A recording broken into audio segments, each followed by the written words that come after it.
Suddenly নাসিরের সঙ্গে কথা বলতে বলতে উনি আসলে পড়ে যায়। উনি প্লেয়ারদের সঙ্গে বাবার মতন মিশতেন। এটা তো কারোরই কাম্য না, আনএক্সপেক্টেড একটা ঘটনা। আর এটা আমি মনে করি যে বাংলাদেশ ক্রিকেটের জন্য এবং টোটাল ক্রিকেটের জন্য অনেক বড় লস। আর আপনি যদি দেখেন লাস্ট ফিউ মান্থ বেশ কিছু এরকম ঘটনা ঘটছে মাঠে। তো আমি জানি না এটাতে আসলে কিভাবে কেয়ারফুল থাকা উচিত বা কি করা উচিত। দিন শেষে ওপর থেকে যার ডাক আসবে তাকে যেতেই হবে, বাট এটা আসলেই খুব মর্মান্তিক ঘটনা।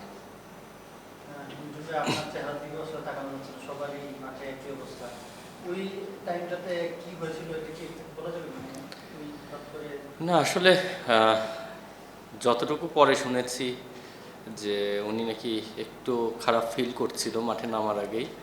তারপরে মাঠে নেমে উনি চেষ্টা করেছে ওনার নর্মাল যে ওয়ার্কগুলো সেগুলো করার। সাডেনলি নাসিরের সঙ্গে কথা বলতে বলতে উনি আসলে পড়ে যায়।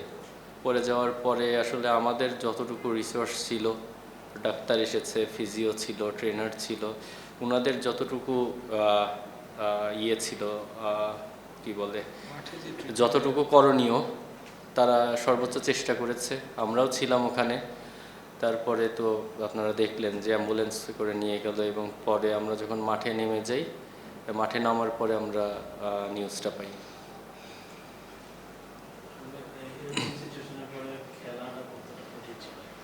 না অবশ্যই এটা ডিফিকাল্ট। আসলে আমাদেরই টিমের একজন মানুষ, আর উনি প্লেয়ারদের সঙ্গে বাবার মতন মিশতেন। উনি আসলে কখনো হেডমাস্টার টাইপ করছিলেন না। উনি খুব আন্তরিকতার সঙ্গে প্লেয়ারদের সঙ্গে মিশতেন এবং সবসময় চেষ্টা করতেন প্লেয়ারদের মানসিকভাবে কিভাবে সাপোর্ট দেওয়া যায়। তো অবশ্যই এটা আমাদের টিমের জন্য অনেক বড় loss. At the same time Bangladesh cricket, ওনার অনেক এক্সপিরিয়েন্স, আপনারা জানেন অনেক বছর ধরে বাংলাদেশ ক্রিকেটকে সার্ভ করছে। তো একজন এক্সপিরিয়েন্স মানুষও চলে গেল আমাদের মাঝখান থেকে। বাট যেটা বললাম, দিন শেষে যেটা আমাদের কারোরই হাতে নেই, কারোরই কন্ট্রোলে নেই। আল্লাহ জিনিস আল্লাহ নিয়ে গেছেন, আমরা শুধু ওনার জন্য দোয়া করতে পারি।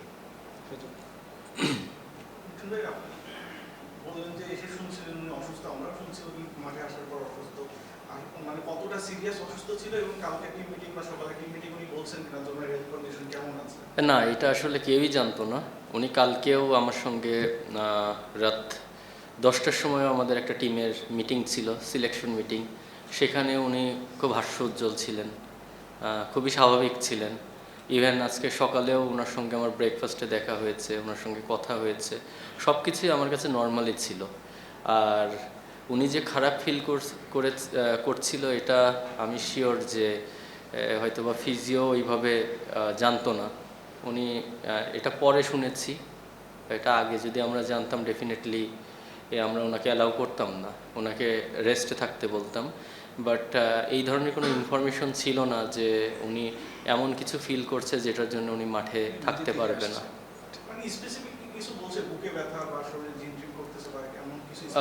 না এই ধরনের আসলে আমার কাছে এই ধরনের কোনো ইয়ে নেই। জাস্ট ঘটনাটা ঘটার পরে আমি শুনেছি কারো কাছ থেকে হয়তো বা উনি নাকি একটু খারাপ ফিল করছিলেন, বাট ওইরকম মেজর কোনো ইয়ে ছিল না ওনার মধ্যে, রিয়াকশন যেটার কারণে আমরা কোনো একটা ডিসিশন নিতে পারতাম।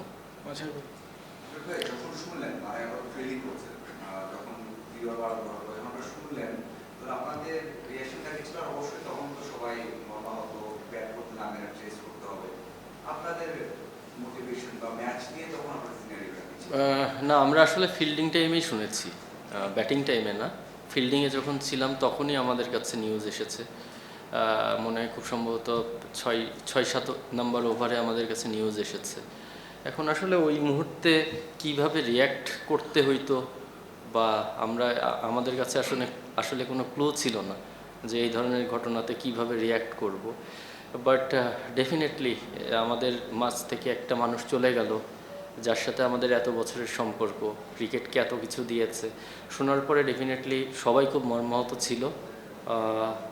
এবং দিন শেষে যেহেতু আমরা মাঠে নেমে গেছি ভাইয়া, ওখানে তো আমাদের খেলা ফোকাস করা ছাড়া আর কিছুই করার ছিল না। আমরা মাঠে আমাদের সেরাটাই ওইটাকে ম্যানেজ করে কিভাবে সেরাটা দেওয়া যায় সেটাই আমাদের মূল লক্ষ্য ছিল। বাট আমি শিওর যে ভেতরে ভেতরে সবাই খুবই আপসেট ছিল।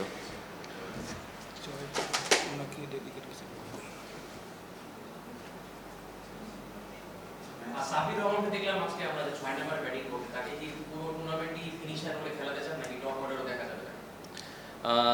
দেখেন আপনারা কি রোলে দেখতে চান সেটা আমি জানি না, বাট আমি নর্মালি ওর সঙ্গে আমার ক্যারিয়ার অনেক লম্বা। আমি ওর স্টার্টিং থেকেই ও আমার সাথে ছিল। আমি ওর ক্যাপ্টেন ছিলাম এসএ গেমস থেকে। আপনারা যদি মনে করতে পারেন, এসএ গেমসে আমরা গোল্ড পেয়েছিলাম। প্রিমিয়ার লিগও কিন্তু প্রথম দিকে গাজীতে আমার হয়ে খেলেছে। আমি জানি ওর অ্যাবিলিটি কী, ও কোথায় বেশি ইফেক্টিভ। আমার জন্যে দরকার হচ্ছে ওর ব্যক্তিগত পারফরমেন্সের চেয়ে দরকার টিমে কোন জায়গায় ও বেশি কাজে আসবে। তো আমার টিমে ও যেখানে কাজে আসবে, যদি কখনো আমাদের ফিল হয় যে ওকে ওপরে পাঠালে আমাদের টিম উপকৃত হবে, অবশ্যই ওপরে যাবে। দেখেন, টি-20 ম্যাচ এমন না যে আপনাকে প্রতি ম্যাচে 50, 60, 70 করতে হবে। টি-20 ম্যাচ হচ্ছে আপনি 10 রান করে ম্যাচ জিতালে 100 মারের সমান। তো আমাদের আলটিমেট গোল হচ্ছে ম্যাচ জেতা, এবং ম্যাচ জিততে যেয়ে আমাদের যেই জায়গায় যাকে ইউজ করা দরকার আমরা তাকে ইউজ করব। আর একটা জিনিস আমি আপনাদেরকে জানাতে চাই যে যদিও জানি না এটা বলাটা কতটুকু হবে, বাট আমরা আজকে আমাদের যে জয়টা আমরা ওনাকে উৎসর্গ করতে চাই। তো আপনারা সবাই দোয়া করবেন ওনার জন্য, যেন আল্লাহ ওনাকে জান্নাতবাসী করেন।